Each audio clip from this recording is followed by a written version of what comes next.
The brightest smiles often hide the deepest wounds, wounds no one ever sees, because she's learned to bury them beneath laughter, kindness, and strength. And what most people never realize is this: the woman who seems the most put together is often the one holding herself together by a thread. People look at her and see confidence, grace, warmth.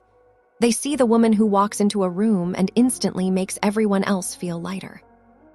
The woman who remembers every birthday, who checks on others even when no one checks on her.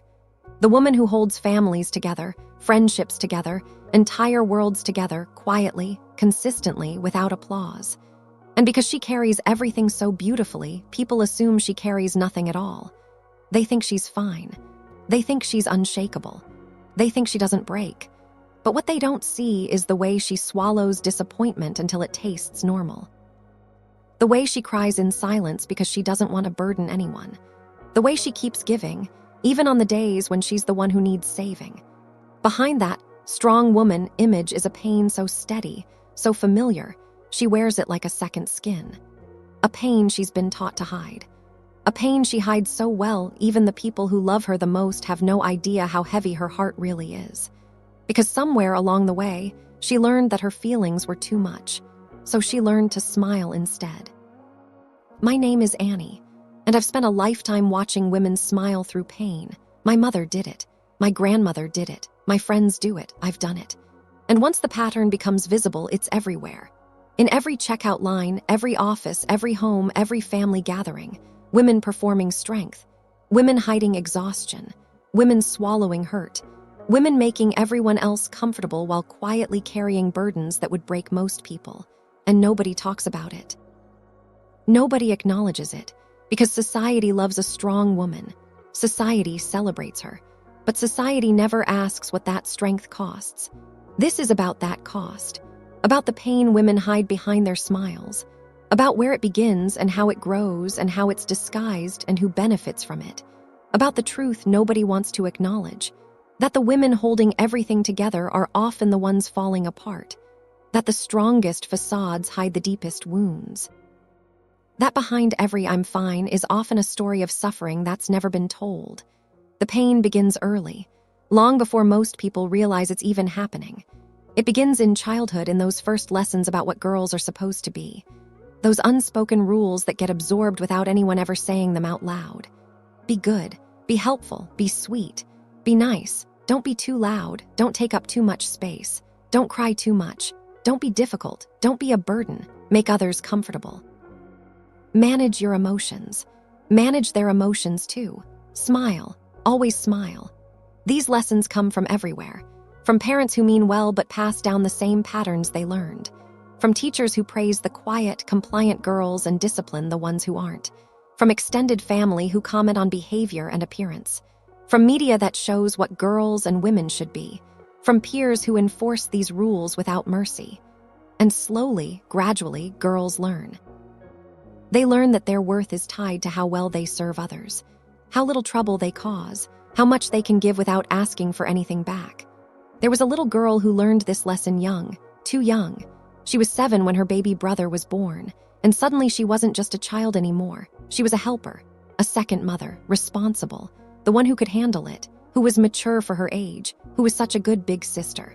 And at 7, that felt like praise, felt like being special, felt like mattering. But what it actually was a a burden disguised as importance. Because while her friends were playing, she was changing diapers. While they were being children, she was being a caretaker. And when she felt tired or resentful or overwhelmed, when she wanted to just be a kid, there was guilt, shame, the feeling that something was wrong with her for not wanting to help, for not being grateful for the opportunity to be useful. And that pattern, learned at 7, set the template for everything that followed. The belief that her value came from what she could do for others, that her needs were less important than everyone else's. That complaining made her bad. That asking for help made her weak. That carrying everything alone made her strong. All of it learned before she even understood what was being taught. I remember another girl. A different story, but the same lesson. She was the emotional interpreter for her whole family.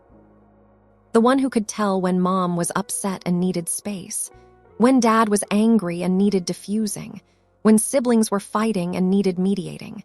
She could read the room at 5 years old, could feel the tension and knew her job was to make it better, to lighten the mood, to smooth things over, to make everyone comfortable.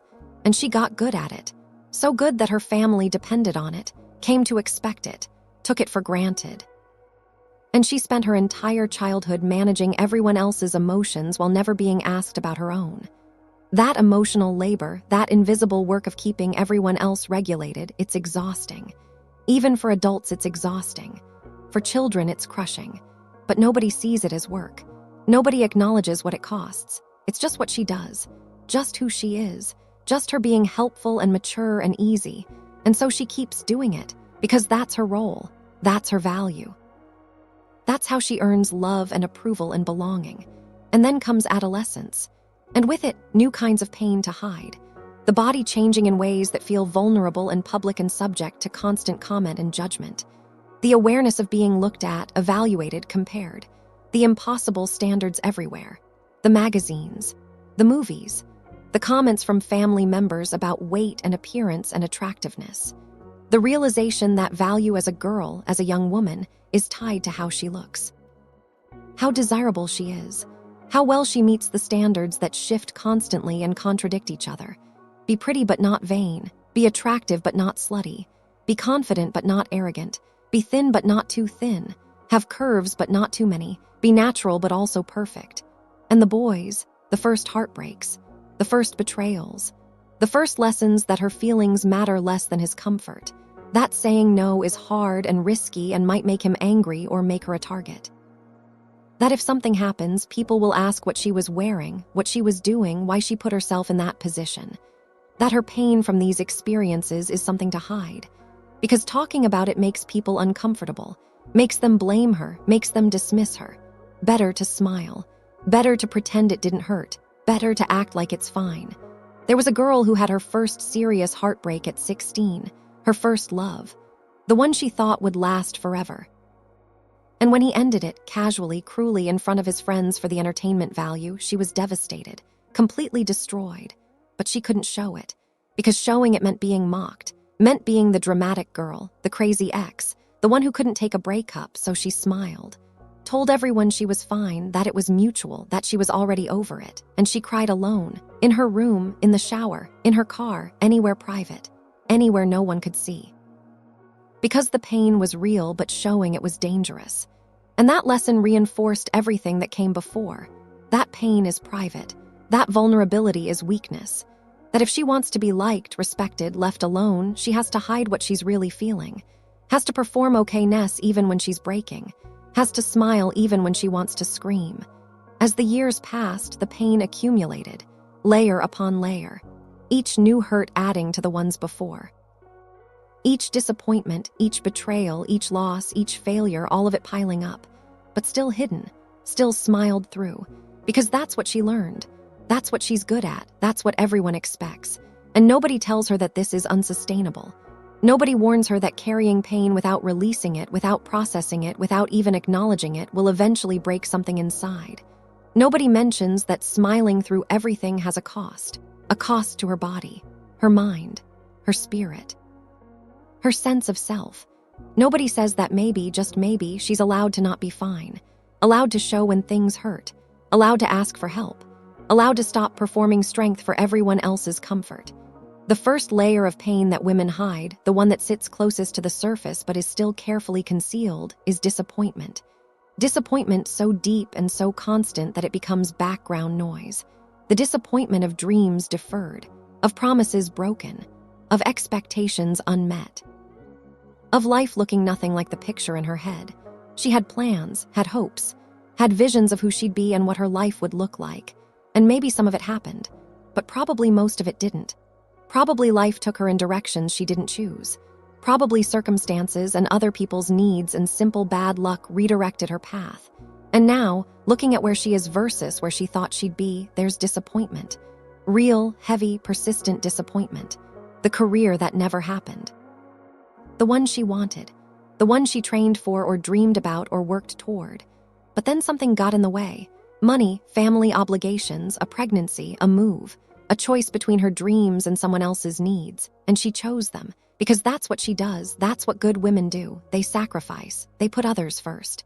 They defer their own wants for everyone else's requirements, and the career never happened.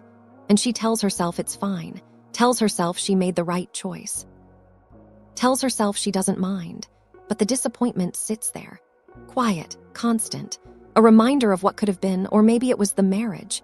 Maybe she had ideas about what partnership would look like, about having a true companion, an equal, someone who saw her and valued her and shared the load. But the reality didn't match. The reality is someone who takes more than gives, who needs managing like another child, who criticizes more than appreciates, who's present but not really there. And the disappointment of the gap between expectation and reality, it's enormous. But admitting it feels like failure, like giving up, like being ungrateful. So it stays hidden, smiled through, never spoken. I remember a woman who'd always wanted to be a writer, had notebooks full of stories, had a voice that was unique and powerful and real. And she was good, really good. But life happened, marriage happened, kids happened, bills happened. And writing became something she'd do someday. Someday when there was time. Someday when things were less busy. Someday when she had the energy and the space and the freedom. But someday never came. And now she's 55. And the notebooks are in a box somewhere. And the dream is dead. And when people ask if she has any hobbies, she says no. Says she's too busy. Says maybe when she retires. But the truth is the disappointment has calcified into something hard and permanent. The grief for the writer she never got to be sits in her chest like a stone.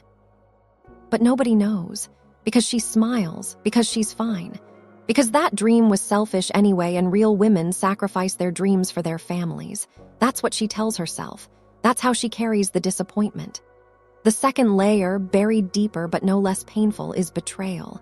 The specific sting of being let down by people who were supposed to be safe, supposed to be trustworthy, supposed to care.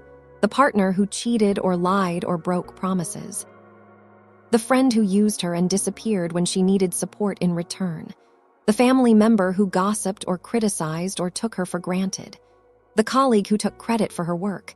The doctor who dismissed her pain. The system that failed to protect her. All of it, every betrayal adding to the pile. And here's what makes betrayal particularly painful for women. It's not just the betrayal itself. It's the gaslighting that often comes with it. The denial. The minimizing.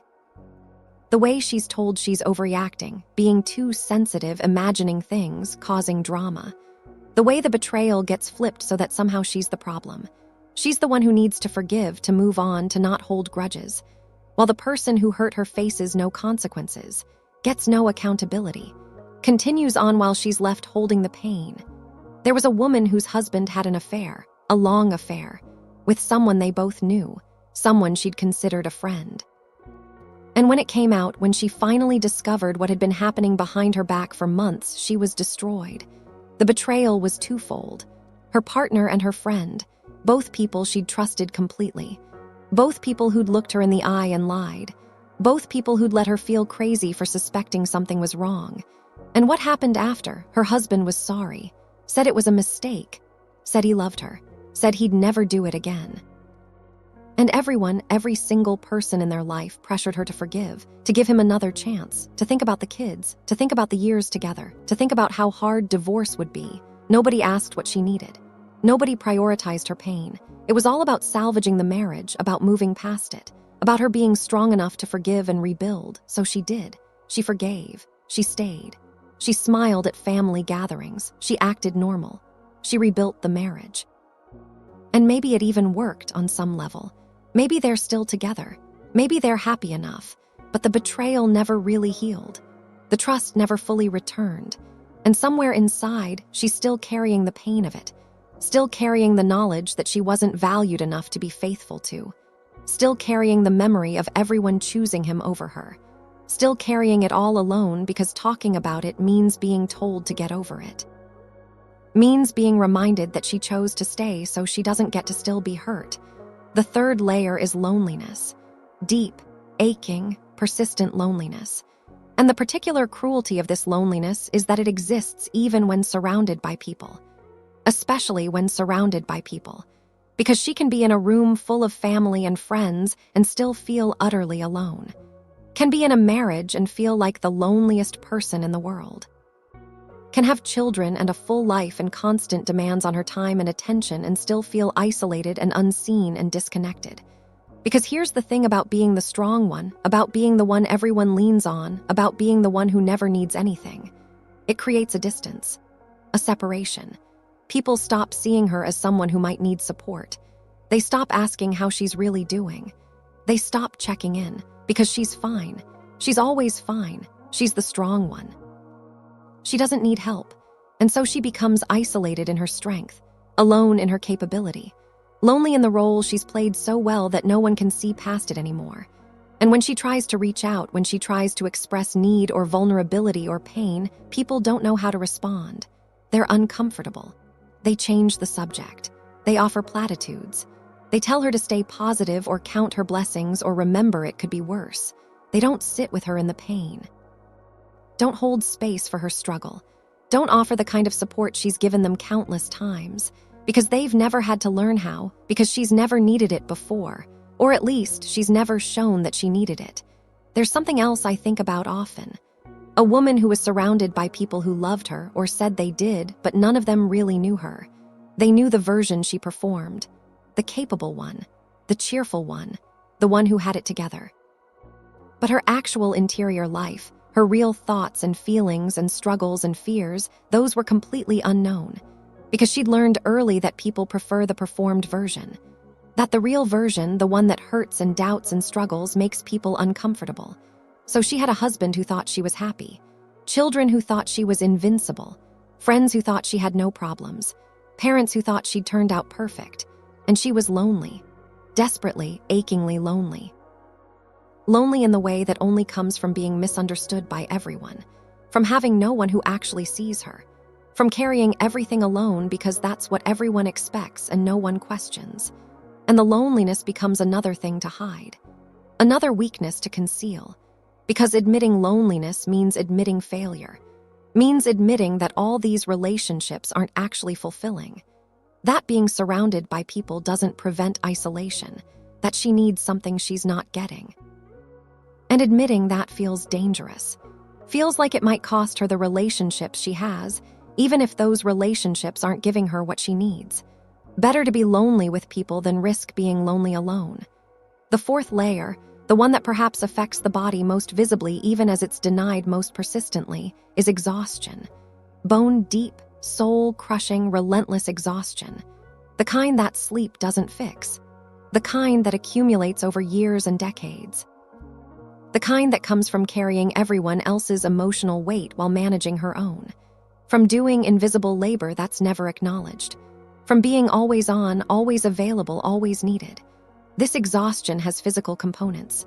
The chronic pain, the headaches, the digestive issues, the insomnia, the weight gain or weight loss, the weakened immune system, all of it tied to stress and overwork and depletion. All of it symptoms of a body that's been pushed too far for too long. But admitting the exhaustion means admitting she can't handle it all, means admitting she needs help, means admitting weakness. So she pushes through, takes medication for symptoms but never addresses the cause, drinks more coffee, smiles through the fatigue, tells everyone she's fine, and the exhaustion compounds, because she's not just managing her own life, she's managing everyone else's too. She's the one who remembers everyone's schedules and appointments and preferences and needs. She's the one who plans and organizes and coordinates. She's the one who does the emotional labor of maintaining relationships and managing household logistics and making sure everyone else is okay. And that labor is invisible, uncounted, uncompensated, expected. Another memory returns to me now. A mother of 3, working full-time, also caring for her aging parents, and handling all the household management, all the mental load, all the emotional work of keeping everyone functioning. And she was exhausted, could barely keep her eyes open most days. But when people asked how she was, she said fine, said busy but fine, said keeping up okay. Because admitting the exhaustion felt like admitting failure, like she should be able to handle it, like other women managed fine, so what was her problem? And nobody helped, not really. Her husband helped sometimes, but it was help, not shared responsibility. He had to be asked and directed and reminded. never just saw what needed doing and did it. Her children were children, couldn't be expected to fully understand or contribute meaningfully. Her parents were elderly, were the ones needing care, not giving it. Her boss expected full productivity and availability. Her friends were dealing with their own overwhelm, so she carried it, all of it, alone. And the exhaustion grew and grew until it became her baseline, until she couldn't remember what it felt like to not be tired. Until exhaustion was just her life, just how it was, just what she dealt with while smiling and telling everyone she was fine. The fifth and perhaps deepest layer, the one that drives so much of the hiding and performing and smiling, is fear. Specifically, the fear of being left. The fear that if she stops being what everyone needs, if she shows weakness, if she asks for too much, if she becomes difficult or demanding or honest about her struggles, people will leave. Partners will leave. Children will distance themselves. Friends will disappear. Family will criticize and reject. And she'll be alone, truly alone, without the relationships that, even though they drain her, are still connection, still belonging, still mattering to someone. This fear isn't irrational. It's based on observation and experience. She's seen what happens to women who stop performing, who set boundaries, who say no, who prioritize themselves. They get called selfish, get accused of being cold or difficult or not the person they used to be, get left by partners who wanted a servant, not a partner, get resented by family who liked them better when they were useful, get dropped by friends who wanted support, not reciprocity. So the fear is real. The consequences are real. And staying small, staying giving, staying hidden, it's self-preservation. It's protection. It's choosing certain depletion over possible abandonment. And this fear shapes everything. Shapes how she communicates, what she asks for or doesn't ask for, how she handles conflict, how she navigates relationships. All of it filtered through the question, if I do this, will they leave? If I'm honest, will I lose them? If I stop giving, will they stop loving me? And more often than not, the answer feels like yes, or the risk feels too great to test. So she continues performing, continues hiding, continues smiling, because it's safer, because it's what she knows. Because the alternative is too frightening to consider. There was a woman who stayed in a marriage that made her miserable for 20 years. 20 years of feeling unloved and unappreciated and taken for granted. 20 years of doing everything while her husband did the bare minimum. 20 years of wanting to leave but being too afraid. Afraid of being alone. Afraid of financial instability. Afraid of being judged as a quitter. Afraid of her children resenting her. Afraid of losing her identity as a wife. Afraid of what her life would become if she walked away from the only role she'd ever known. So she stayed and smiled and told everyone the marriage was fine. Told herself she was being mature, being realistic, being practical. That marriage was hard for everyone. That grass wasn't greener. That leaving would be selfish. And she carried that fear and that resignation for 2 decades, until her children were grown, until she finally had the courage to leave. And when she did, when she finally chose herself, half of her family stopped talking to her. Friends picked sides. People who'd known her for years said she'd changed, said she wasn't who she used to be, said divorce was a sin or a mistake or a sign of weakness. And the fear, the one that had kept her trapped for 20 years, that fear had been justified. People did leave. People did judge. People did turn on her. But here's what she also discovered. The people who left weren't the ones who really loved her. They were the ones who loved what she did for them, loved the role she played, loved the version of her that served their needs. The real people, the ones who actually cared, those people stayed, supported her, celebrated her courage, and new people came into her life.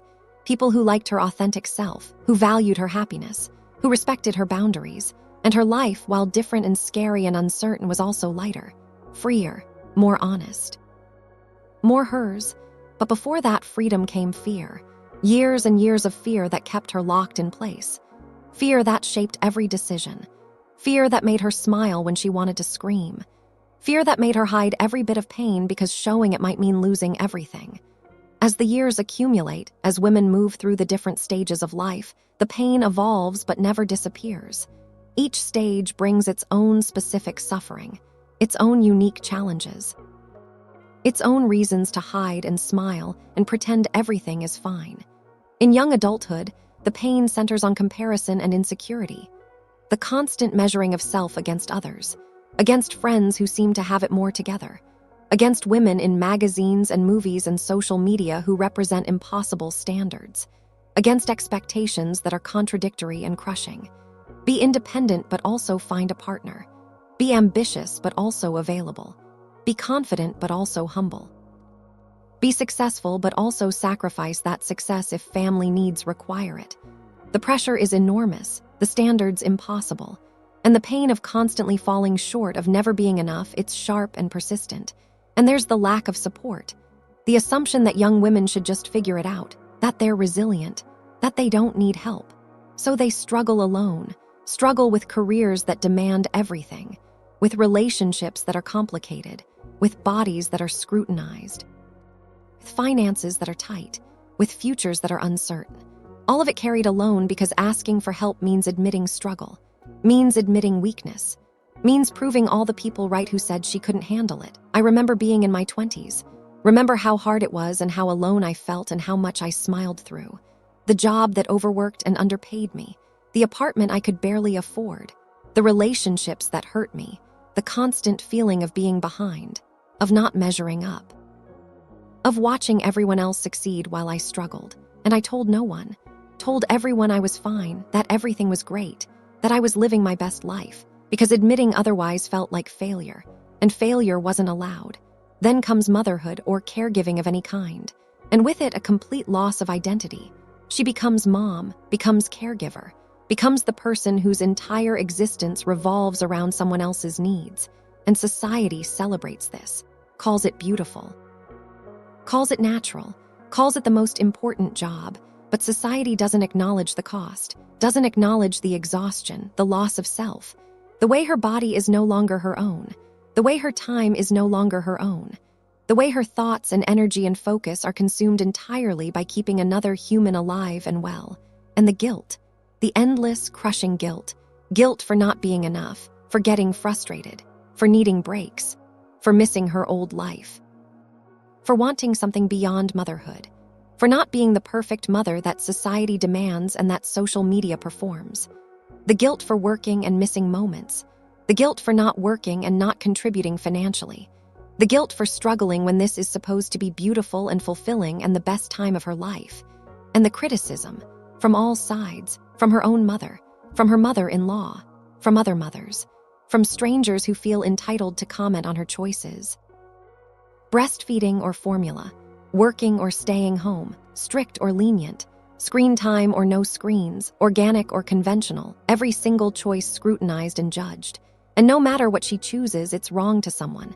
So she tries to explain, tries to justify, tries to defend, until she's too exhausted to care and just smiles through the criticism while crying in private.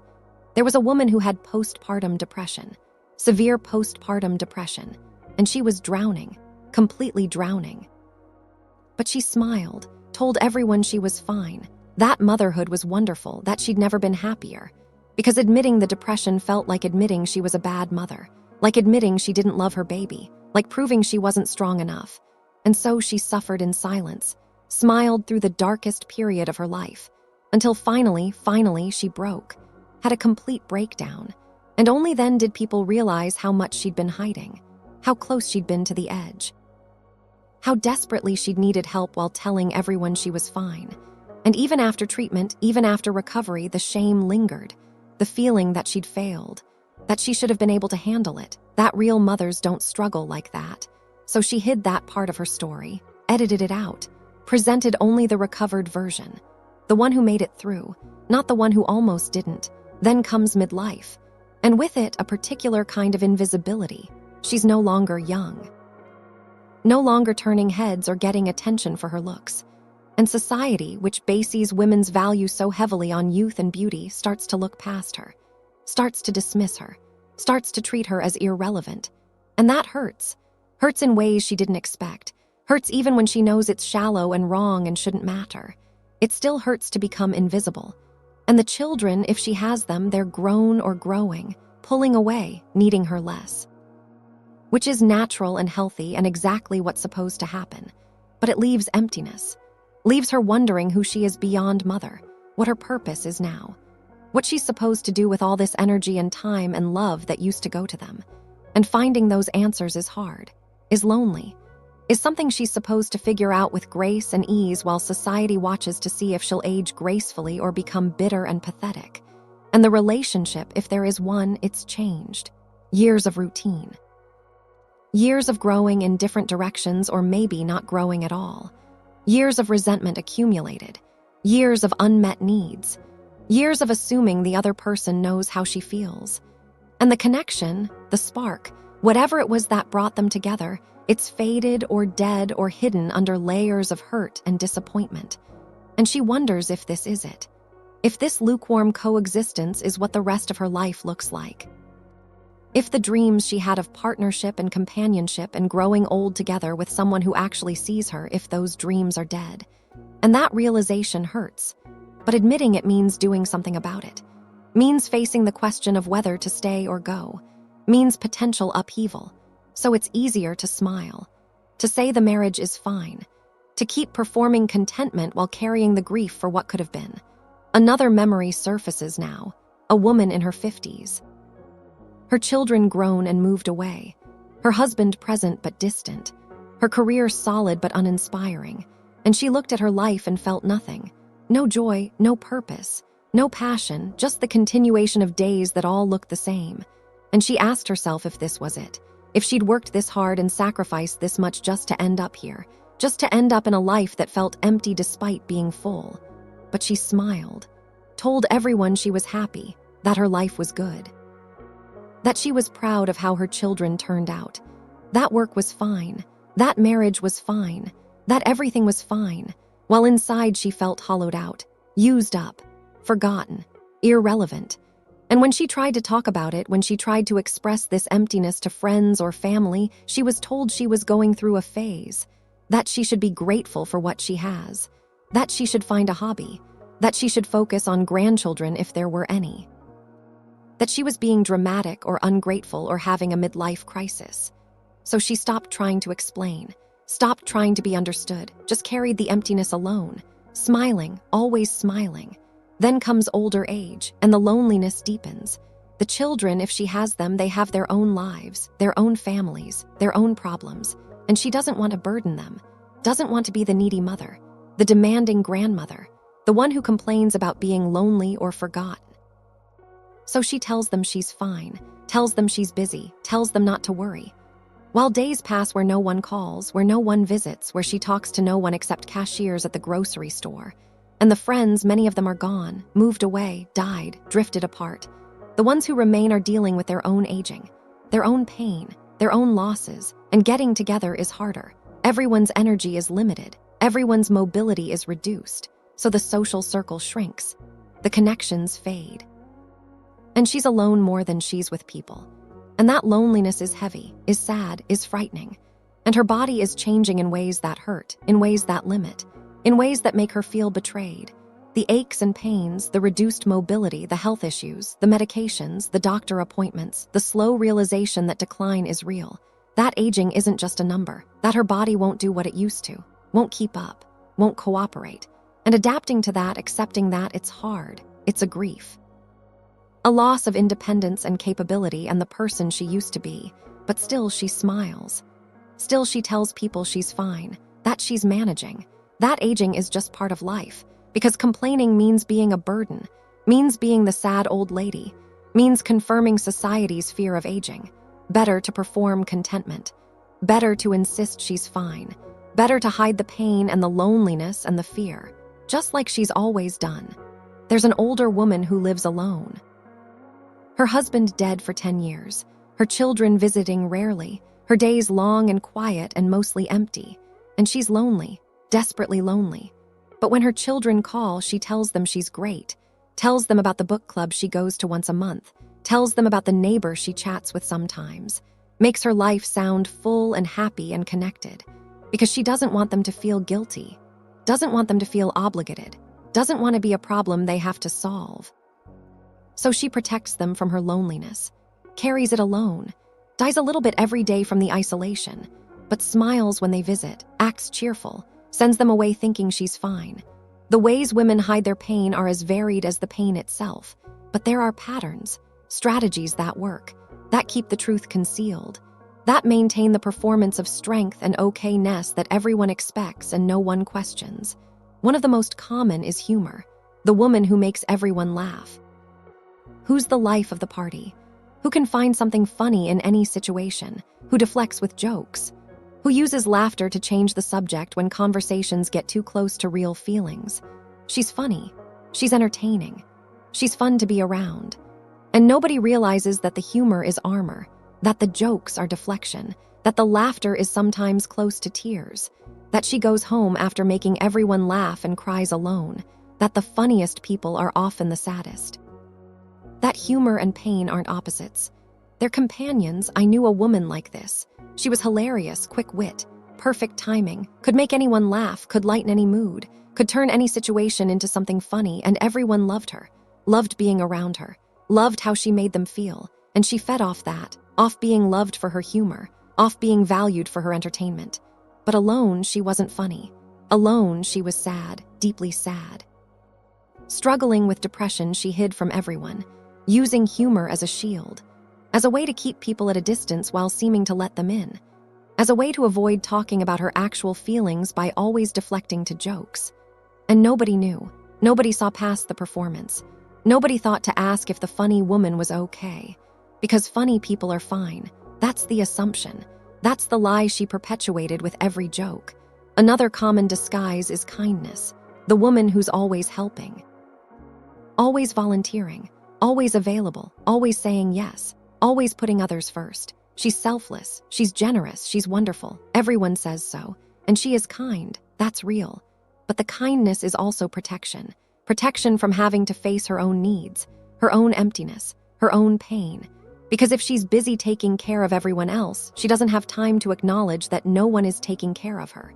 Doesn't have space to feel the exhaustion or the resentment or the loneliness. The kindness keeps her moving, keeps her needed, keeps her from having to stop and look at her own life and realize how much is missing. There's something else I think about often.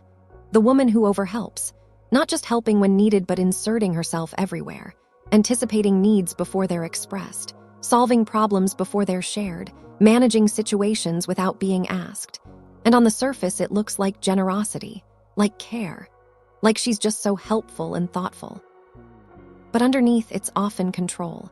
Control born from anxiety, from the need to be needed, from the fear that if she's not useful, she's worthless, from the belief that her value comes from what she does for others, so she helps compulsively, exhaustingly, to the point where people start to resent it, start to feel smothered, start to pull away, which triggers more helping, more trying to be indispensable, more panic about losing value, and all of it hiding the pain, the deep insecurity, the terror of being unnecessary, the emptiness that helping temporarily fills. Then there's overworking.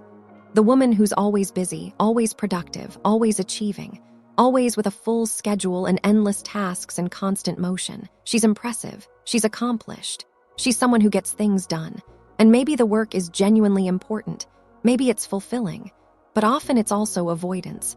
Avoidance of stillness, of quiet, of the thoughts and feelings that arise when there's nothing to do. Work becomes a drug, an escape, a way to stay too busy to feel, too exhausted to think, too occupied to acknowledge what's missing or what hurts, and society rewards this, calls her hardworking, calls her dedicated, never asks why she can't stop, never questions whether this pace is sustainable, never wonders what she's running from.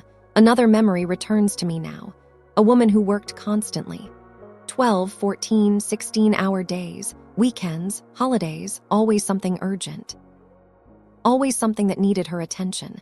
And people were impressed, admired her work ethic, her dedication, her productivity. But her children barely knew her. Her marriage was dead. She had no friends outside of work, no hobbies, no life beyond the job, and the work wasn't even satisfying, wasn't even work she loved. It was just escape. Escape from a marriage that hurt, from children she didn't know how to connect with, from a life that felt empty despite being full of activity. And she couldn't stop, because stopping meant facing all of it, meant acknowledging the pain, meant admitting the life she'd built wasn't the life she wanted. So she worked and smiled and told everyone she loved her career while inside she was hollow. And then there's the identity of being the strong one, the woman who everyone relies on, who never breaks down, who handles everything, who's a rock. This identity becomes a trap, because once you're the strong one, you're not allowed to be weak. Not allowed to struggle, not allowed to need help, because that would disappoint everyone, would let everyone down, would prove you weren't who they thought you were. So you keep being strong, keep handling everything, keep carrying everyone, even when you're breaking, even when you're drowning, even when you desperately need someone to catch you. You can't ask, can't show weakness, can't risk losing the only identity you have, the only role where you matter. There was a woman who'd been the strong one her entire life. In her family, in her friendships, in every relationship, she was the one people called in crisis, the one who had answers, the one who could handle anything, and she was proud of that, proud of being capable and reliable and strong, until she wasn't, until she had her own crisis, her own breakdown, her own moment of not being able to handle it, and she had no one to call, because she'd never needed anyone before, never shown weakness, never asked for help. So when she finally needed it, desperately needed it, no one knew how to respond. They were uncomfortable, confused, some even angry, like she'd betrayed them by not being strong anymore. And she learned a painful lesson. That performing strength prevents authentic connection. That being needed isn't the same as being loved. That the identity of the strong one is a prison. But by then, she'd spent 50 years building that prison, and breaking out felt impossible. These disguises, these strategies for hiding pain, they work. That's the problem. They work so well that everyone is fooled. Family, friends, partners, even doctors, even therapists sometimes. Because the performance is perfected over decades. The smile is automatic. The I'm fine is reflexive. The armor is seamless. And people want to believe it, want to believe she's okay. Because her okayness makes their lives easier. Her strength means they don't have to worry. Her smile means they don't have to do the uncomfortable work of witnessing pain. So they accept the performance, take it at face value, never look deeper, never question, never push past the surface to see what's really there. And the woman hiding the pain, she's complicit in this. She's maintaining the disguise. She's choosing the smile over the truth. But it's not really a choice, not a free choice. It's survival, it's self-preservation. It's the strategy that was learned young and reinforced constantly and became the only way she knows to exist in the world. And breaking the pattern, telling the truth, dropping the disguise, it feels impossible. Feels too dangerous. Feels like it would cost everything. But here's what's true even though it's rarely acknowledged. The pain doesn't disappear because it's hidden. It doesn't evaporate because it's not spoken. It doesn't heal because it's smiled through. It stays. It grows. It deepens. It damages. It affects everything: physical health, mental health, relationships, self-concept, life satisfaction, all of it corroded by the constant carrying of unacknowledged pain. The body keeps the score even when the mind pretends everything is fine. The pain leaks out in other ways, in illness, in addiction, in rage, in numbness, in the slow deadening of joy and connection and aliveness.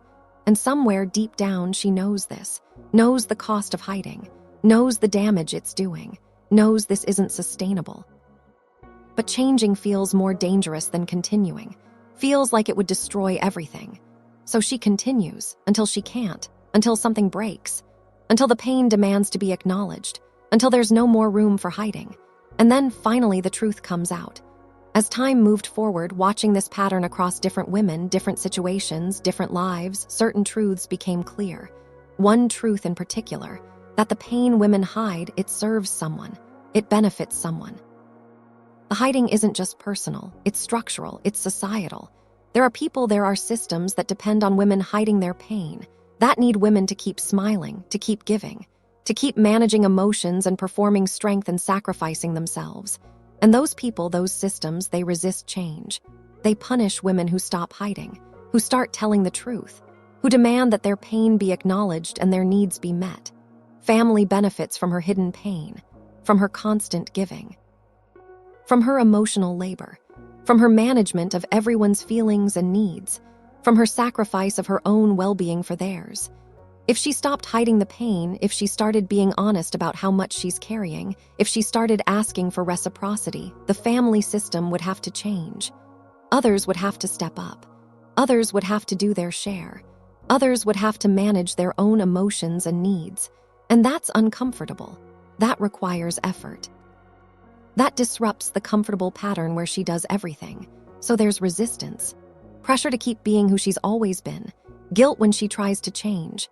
Punishment when she sets boundaries. Children benefit though they don't realize it. Benefit from her protection, from her sacrifice. From her hiding the hardship so they can have easier lives. From her performing joy even when she's sad so they don't have to worry. From her carrying all the adult stress alone. And this protection has value. Has purpose.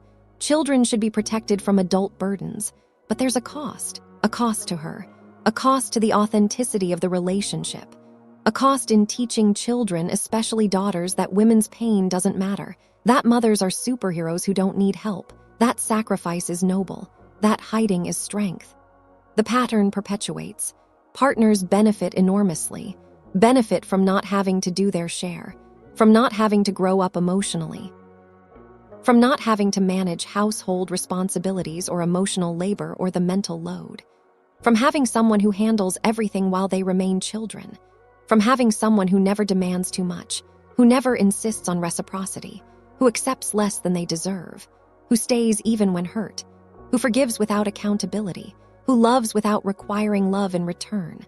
Her hidden pain allows his comfort. Her silence allows his ignorance. Her strength allows his weakness.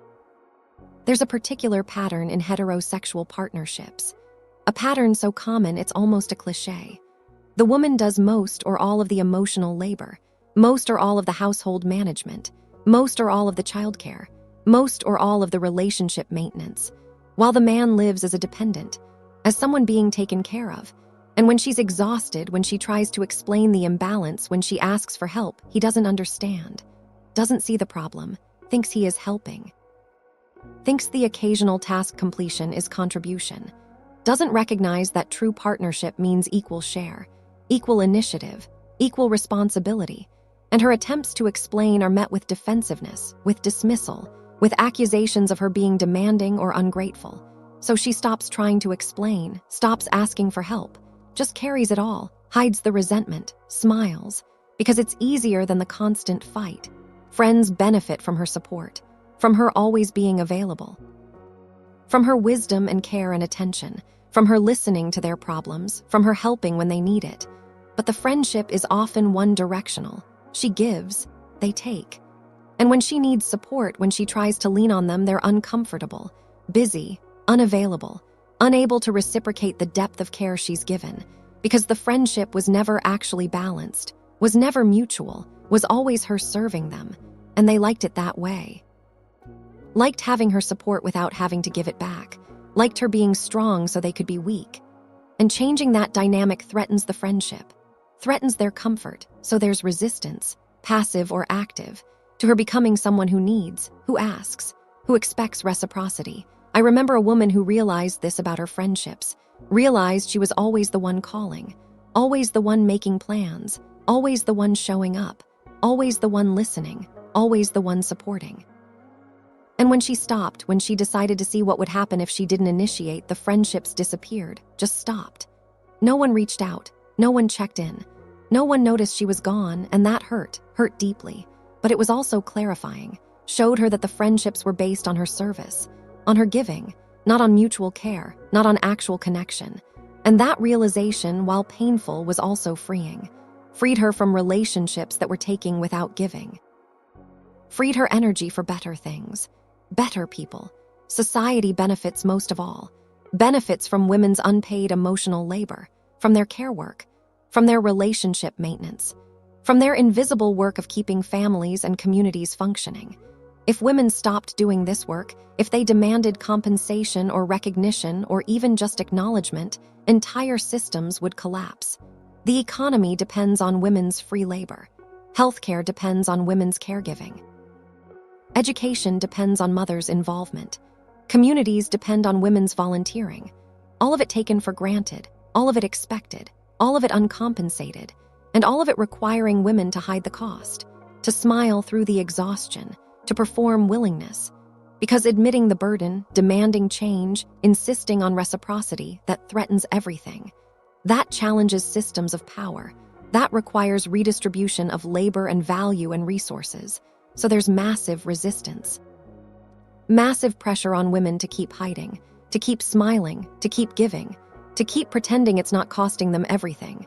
And then sometime later, something shifts, something breaks, something changes, and the hiding becomes impossible.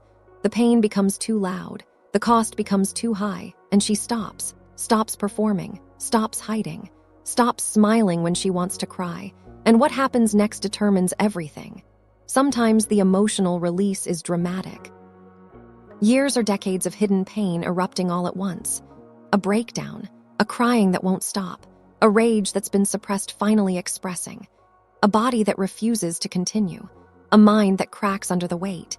And this release, while frightening and messy and uncomfortable for everyone, is also necessary, is the beginning of healing, is the pain finally being acknowledged, finally being given space, finally being real.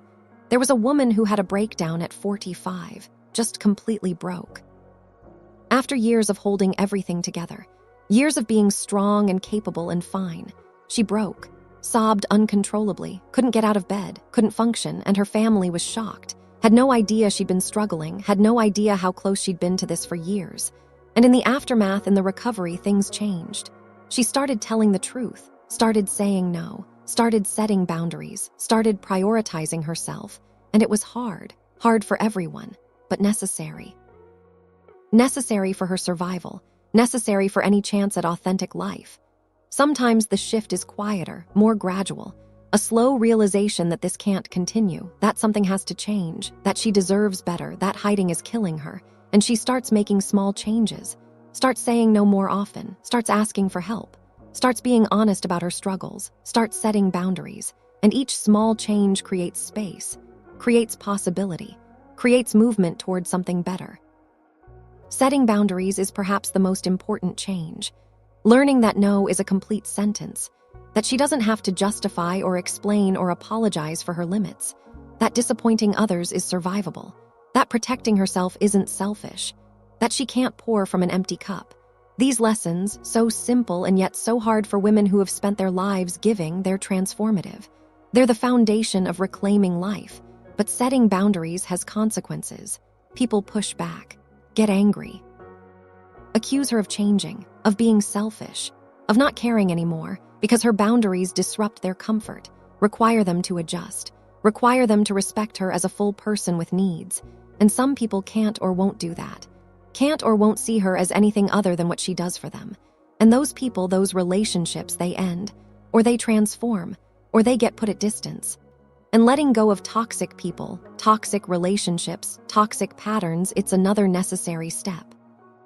Recognizing that some people drain more than they give, that some connections harm more than they help, that some dynamics are fundamentally unhealthy, and choosing to release them, to walk away, to prioritize peace over connection, to value her well-being over performing relationship.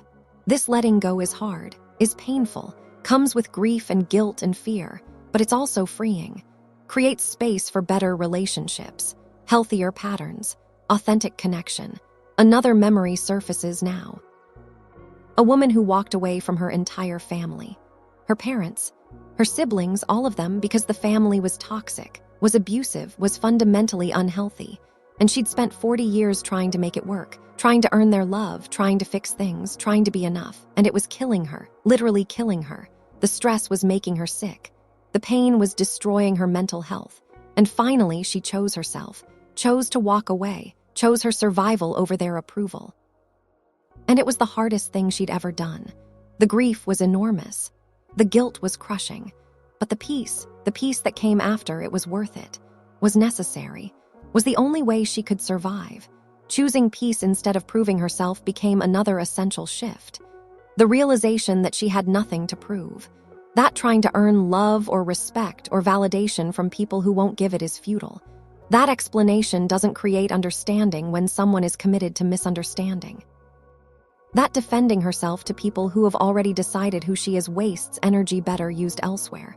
So she stopped trying to prove, stopped trying to explain, stopped trying to make people understand, just walked away, chose peace, chose herself, chose to save her energy for people and things that actually mattered. Slowing down was another revelation, permission to rest, to do nothing, to be unproductive. to reject the constant pressure to be busy and achieving and doing, to sit with herself, to feel her feelings, to be present for her own life instead of rushing through it. This slowing down felt revolutionary, felt like reclaiming time, felt like finally breathing fully after years of holding breath. And in the slowness, in the space created, healing became possible. Reconnection with self became possible. Joy became possible again. And ultimately, the greatest gift of stopping the hiding, of telling the truth about pain, of dropping the performance of strength, was reclaiming life. Reclaiming authentic existence. Reclaiming the self that had been lost or hidden or suppressed for years or decades. Rediscovering who she was beneath all the roles and expectations and performances. Building a life that actually fit, that actually served her, that actually brought fulfillment and joy and peace. Not a perfect life, not an easy life, but an honest life. A life lived from the inside out instead of the outside in. A life that was finally, truly hers. There's something else that needs to be said. Something true and important and rarely acknowledged. Every woman carries a story no one knows. Every woman has pain she's hidden. Every woman has smiled through things that should have made her scream. And behind every appearance of having it together is a struggle that's invisible. Behind every performance of strength is exhaustion. Behind every easy smile is hard-won survival. And this truth matters. Matters because it means judgment is inappropriate. Comparison is pointless. Assumption is dangerous. Because the woman who looks like she has it all might be barely holding on. The woman who seems so together might be falling apart. The woman who's always happy might be deeply depressed. The woman who helps everyone might be drowning. The appearance and the reality are often completely different. This truth also means compassion is essential. For other women, for self. For the collective struggle of existing in a world that demands so much and gives back so little. For the exhaustion of constantly performing. For the loneliness of hiding pain. For the courage it takes to keep going, for the strength required to smile through suffering, all of it deserving of compassion, all of it worthy of acknowledgement, all of it real and valid and hard. And there's hope in this truth too. Hope that speaking about it breaks the pattern, that naming it creates change. That acknowledging the reality instead of perpetuating the myth allows for something different, something better, something more honest and sustainable and humane. That the next generation of women might not have to hide their pain quite so completely, might be allowed to be human, might be given permission to struggle without shame, might be seen and supported and valued for who they are, not just what they do for others. The cost of women hiding pain is enormous, costs them their health, their joy, their authenticity, their relationships, their sense of self, costs them years or decades of living half-lives, of existing instead of thriving, of performing instead of being. And that cost is unnecessary, is preventable, is changeable, but only if the pattern is broken, only if the truth is told. Only if women stop hiding and start demanding that their pain matter, that their struggles be acknowledged, that their needs be met, that their humanity be recognized. And breaking that pattern requires courage, real courage. The courage to disappoint people, to set boundaries, to say no, to admit struggle, to ask for help, to stop performing strength, to show vulnerability, to tell the truth even when it's uncomfortable, to prioritize self even when it's called selfish, to choose authenticity over approval, to risk relationships for the chance at real ones, to value peace over maintaining patterns that harm, all of it requiring courage that women have. That women have always had. That women use every single day just to survive. But courage that needs to be redirected from hiding pain to revealing it, from protecting others to protecting self, from performing for everyone else to living for self. There's one more thing that needs to be said, to anyone who's still here, still listening, still present for this entire exploration of pain and hiding and truth. If someone is still here, it means this resonates. Means this truth is familiar. Means maybe these words have named something that's been carried alone for too long. And that matters. That connection matters. That recognition matters. And maybe there's value in saying it, in commenting, in acknowledging, not to strangers exactly, but to the space where truth can be told. Something like, I see myself in this, or I'm tired of hiding, or I'm ready to tell the truth, or simply thank you. because sometimes saying it, even to the void, makes it real. Makes it the beginning of change. Makes it the first step toward something different. So if this landed, if this mattered, if this named something true, say it. Comment it. Acknowledge it for yourself, for the courage of truth-telling, for the breaking of patterns, for the hope of something better, for the solidarity of shared struggle, for the reminder that no woman is alone in this, that behind so many smiles is similar pain, that the hiding is universal, that the cost is enormous, that the pattern can break, that change is possible, that truth is powerful, that healing can happen, that life can be reclaimed, because every woman who stops hiding makes it easier for the next woman to do the same. Every woman who tells her truth gives permission for others to tell theirs. Every woman who demands that her pain matter challenges the system that requires her silence. Every woman who chooses herself creates ripples that extend beyond her individual life. And collectively, those ripples become waves, become movements, become change, become the shift toward a world where women don't have to hide their pain, don't have to smile through suffering, don't have to perform strength they don't feel, can be human, can be real, can be whole. The women who came before, who suffered in silence, who hid their pain until it killed them or broke them or emptied them, they deserved better. Deserved to be seen and supported and valued. Deserved to have their pain acknowledged and their needs met. Deserved authentic life instead of performance. And they didn't get it. But the women who come after, they can have something different, something better. If the pattern breaks now, if the truth is told now, if the hiding stops now. And that's the invitation. The challenge, the hope, to stop hiding, to start telling truth, to demand that pain matter, to refuse to keep smiling through suffering for the comfort of others, to choose authenticity over approval, to value self as much as everyone else, to recognize that strength isn't endless performing, it's honest vulnerability, it's asking for help, it's admitting struggle, it's setting boundaries, it's choosing peace, it's reclaiming life, it's being human. Fully, messily, imperfectly human, and allowing that to be enough, insisting that it's enough, knowing that it's always been enough.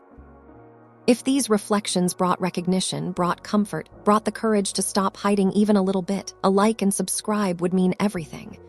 There are more honest conversations here, more truths that need telling, more patterns that need breaking, more women who need to hear they're not alone. Thank you for being here, for listening, for staying, for witnessing, for considering that maybe, just maybe, the pain doesn't have to stay hidden, that maybe the smile can drop sometimes, that maybe the truth can be told, that maybe life can be different, that maybe healing is possible, that maybe peace is waiting, on the other side of the hiding, on the other side of the performance, on the other side of the pain that's been carried alone for far too long. May it be so.